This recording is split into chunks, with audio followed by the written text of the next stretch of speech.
আরে স্পাইডারম্যান, আমাকে এখান থেকে বাঁচাও। এই নে, দাঁড়া দাঁড়া, তোকে বাঁচাচ্ছি, অনেকগুলো বই দিয়ে দিলাম তোকে। আরে হাল্কম্যান, তুমি আমাকে বাঁচাও। দাঁড়া দাঁড়া, তোকে অনেকগুলো টাকা দিয়ে উঠিয়ে নেবো। ইয়া হা হা, এই দেখ আমার মালিক আমাকে অনেকগুলো টাকা দিয়ে উঠিয়ে নিচ্ছে। আরে স্পাইডারম্যান, তুমি আমাকে তাড়াতাড়ি বই দিয়ে উঠিয়ে নাও। আরে হাল্কম্যান, তুমি তাড়াতাড়ি জলদি জলদি আমাকে অনেকগুলো টাকা দিয়ে উঠিয়ে নাও। এই দাঁড়া দাঁড়া, তোকে অনেকগুলো টাকা দিয়ে উঠিয়ে নিচ্ছি, এই নে। আরে গরু আর স্পাইডারম্যান তো পারে না আমাদের সাথে, চল আমরা এখন থেকে এখান থেকে চলে যাই। এই স্পাইডারম্যান, তুমি আমাকে বাঁচিয়ে নাও। আরে আমার তো বই শেষ হয়ে গেছে। বন্ধুরা, তোমরা লাইক সাবস্ক্রাইব করে দাও। এই তো আমার অনেকগুলো বই চলে এসেছে, এখন চল আমরা উঠে যাই এখান থেকে।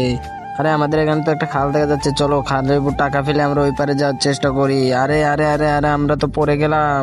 আরে এবার তো আমরা পার হবো। আরে আমাদের সামনে এত বড় একটা খাল কোথা থেকে এলো? আরে ওই পাশে তো অনেক সোনা দানা। স্পাইডারম্যান, চলো এখানে আমরা কিভাবে পার হবো এখানে? আর আইডিয়া, চলো এবার আমরা এই ঘাসগুলো এর উপর দিয়ে পার হয়ে চলে যাই। আর ইয়া, আমরা সোনাগুলো পেয়ে গেছি। লা লা লা লা লা লা।